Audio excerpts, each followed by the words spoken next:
పుత్ర పవిత్రాత్మ నామమున ఆమెన్. గౌరవనీయులైన సహోదరి సహోదరులారా, అనుదినము మీకు ఎన్ని పనులున్నా, ఎన్ని ఆలోచనలున్నా వాటిని కొంచెం సేపు పక్కన పెట్టి క్రీస్తు దేవుని పవిత్ర వాక్కులు వినుటకు ఇష్టపడుతున్న విశ్వాసులారా, మీకు కృతజ్ఞతలు తెలుపుతూ ఈరోజుటి సజీవ దేవుని జీవవాక్కులు వినుటకు సాదరంగా మీకు స్వాగతం పలుకుతున్నాను. ఈనాటి సువిశేష పట్టణములు మొదటి పట్టణము ఎజ్రా గ్రంథము 1వ అధ్యాయము 1వ వచనం నుంచి 6వ వచనం వరకు, 2వ పట్టణము లోకగారి సువార్త 8వ అధ్యాయము 16వ వచనం నుంచి 18వ వచనం వరకు. ఈ రెండు సువిశేష పట్టణాల యొక్క ముఖ్య వాక్యము, దాచబడినది ఏదియు బయలుపడకపోదు, రహస్యమైనది ఏదియు బట్టబయలు కాకపోదు. లోకగారి సువార్త 8వ అధ్యాయము 17వ వచనము. గౌరవనీయులారా, ఈరోజు మనకు ప్రభువు మొదటి పట్టణంలో ఎజ్రా గ్రంథంలోని వాక్యములను మనం పైన చెప్పుకున్న ప్రధాన అంశమైన దాచబడినది ఏది బయలుపడకపోదు, రహస్యమైనది ఏది బట్టబయలు కాకపోదు అను ఈ వచనము ఎజ్రా గ్రంథము మొదటి అధ్యాయము 1వ వచనం నుంచి 6వ వచనముల ప్రకారము క్రీస్తు పూర్వము 4వ శతాబ్దంలో, అనగా 538వ సంవత్సరం నుంచి 450వ సంవత్సరముల కాలంలో పర్షియా దేశమును పాలిస్తున్న రాజు అయిన కురేషు కాలంలో అప్పటి వరకు ఉన్న 2 రహస్య సంఘటనలను బయలుపరిచారు యెహోవా దేవుడు.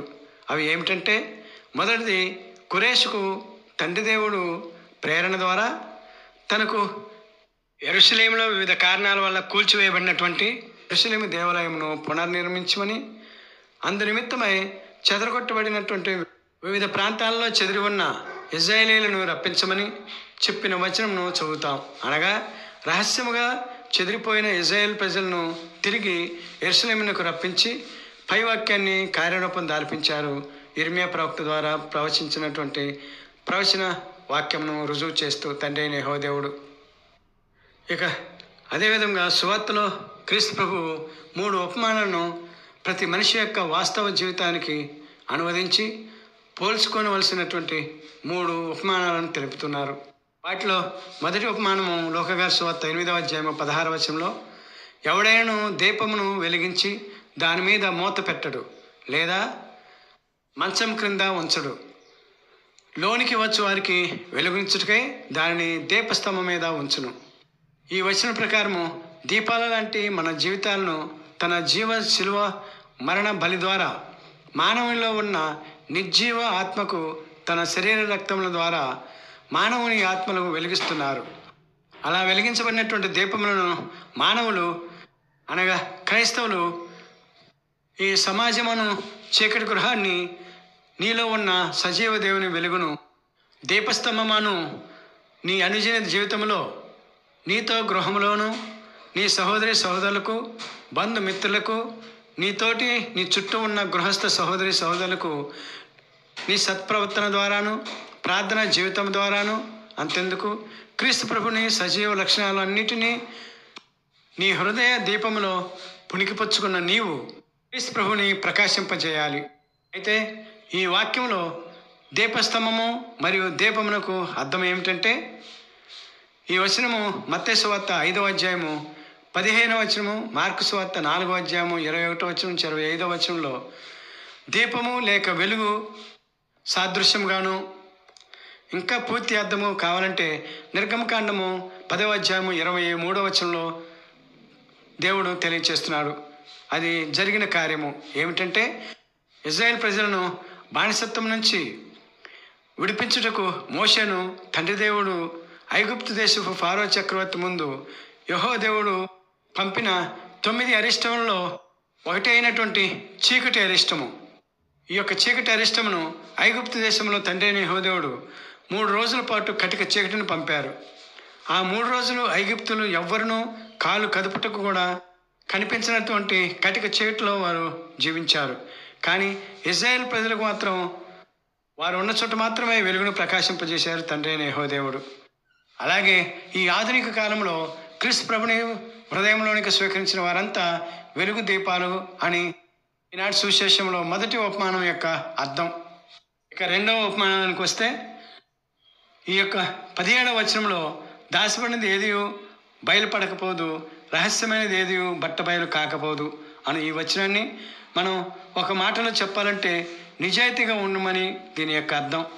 ఇదే విషయాన్ని యోహాను గారి సువార్త 15వ అధ్యాయము 4వ వచనం నుంచి 8వ వచనంలో పూర్తి వివరణను మనం చూస్తాం. క్రీస్తు ప్రభువు తండ్రితో తన శిష్యుల గురించి ప్రార్థిస్తూ, తండ్రి, నీవు తెలిపినదంతయు వీరికి ప్రకటించాను, మీ నుండి నేను ఏమీ దాచలేదు, ఇదంతా మిమ్మలను మహిమపరచుకుంటూనే నేను ఇది చేశాను అను భావం స్ఫురించు ప్రార్థన చేస్తారు యేసుక్రీస్తు ప్రభువు.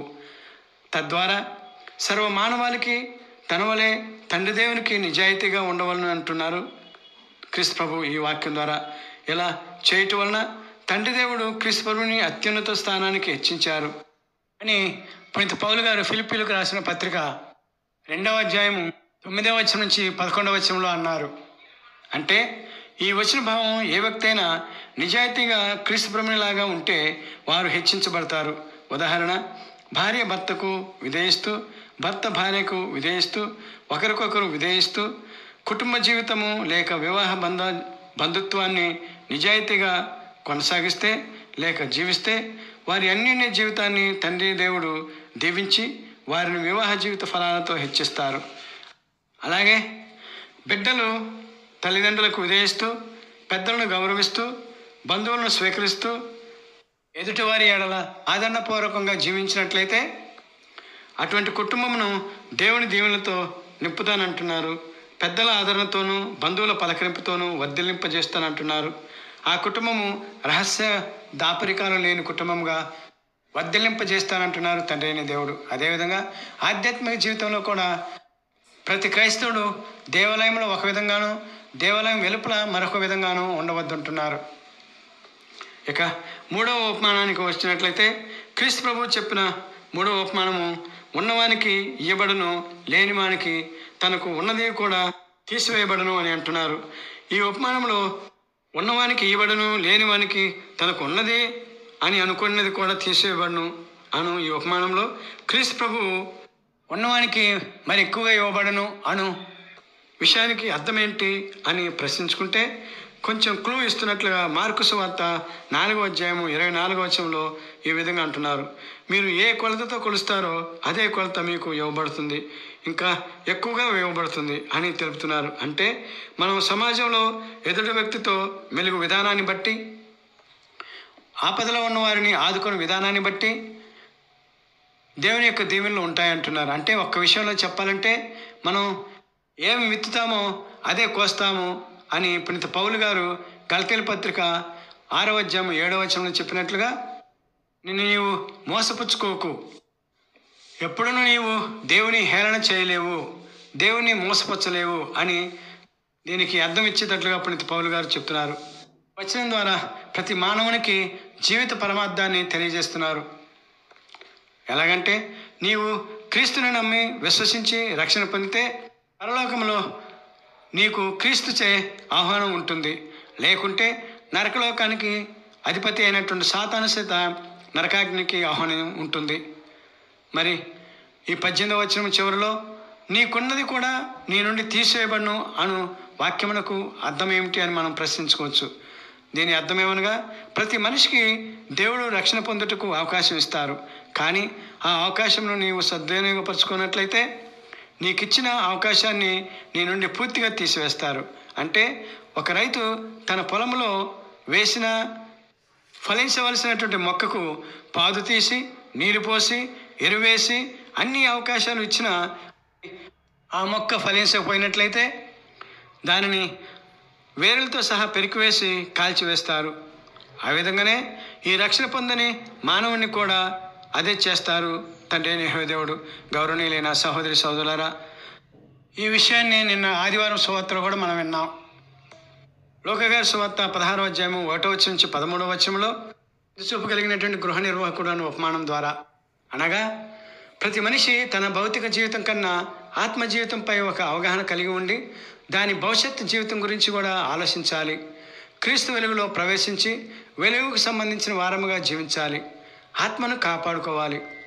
నీకై అనుక్షణము అహర్నిశలు ఎదురు చూస్తున్న క్రీస్తు ప్రభుని ప్రతి మనిషి క్రీస్తు ప్రభుని తన జీవితంలోకి ఆహ్వానించుకోవాలి.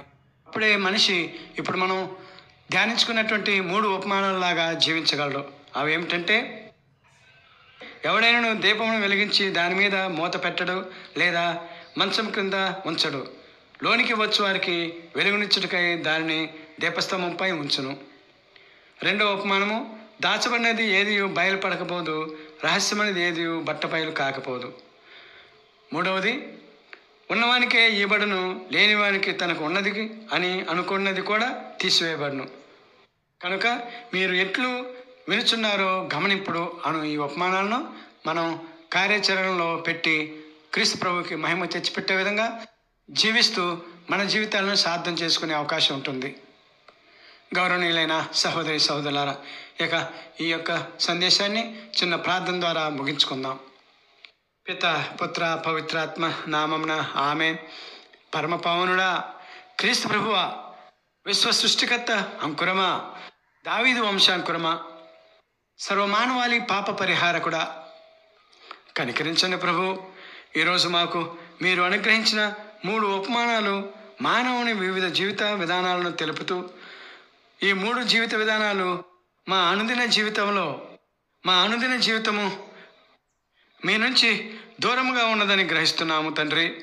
దయచేసి మమ్ము కరుణించి మేము మీ వెలుగు ప్రతీకలుగా నిజాయితీగా జీవిస్తూ మీరు మాకు అనుగ్రహించిన ఈ జీవితమును తండ్రి దేవుని చిత్తానుసారముగా పవిత్రాత్మదేవుని ప్రేరణతో మీరు అనుగ్రహించిన రక్షణకు తగిన బిడ్డలుగా జీవించు భాగ్యమును మాకు దయచేస్తూ, ప్రభు, ఈ రోజు నుండి విద్యా సంస్థలు సెలవులో ఉండగా విద్యార్థులు మానసిక విశ్రాంతితో పాటుగా ఈ యొక్క విశ్రాంతి అవకాశమును మీతో గడుపుకునేందుకు వారికి ప్రేరణ ఇవ్వమని, వారి చేతుల్లో ఉన్న సెల్ ఫోన్ల చేతుల్లోకి వారు వెళ్లకుండా, తల్లిదండ్రులు పెద్దల సలహాలను సూచనలను పెడచెవిన పెట్టకుండా వారిని ఆశీర్వదించమని, అదేవిధంగా తల్లిదండ్రులకు కూడా వారి బిడ్డలతో సంతోషంగా ఎక్కువ సమయమును గడుపుకునే విధంగా వారిని ప్రేరేపించమని, అత్యంత ప్రధానంగా ప్రార్థనా జీవితం వైపు వారిని నడిపించమని మా నాథును మీ కుమారుడైన యేసయ్య ద్వారా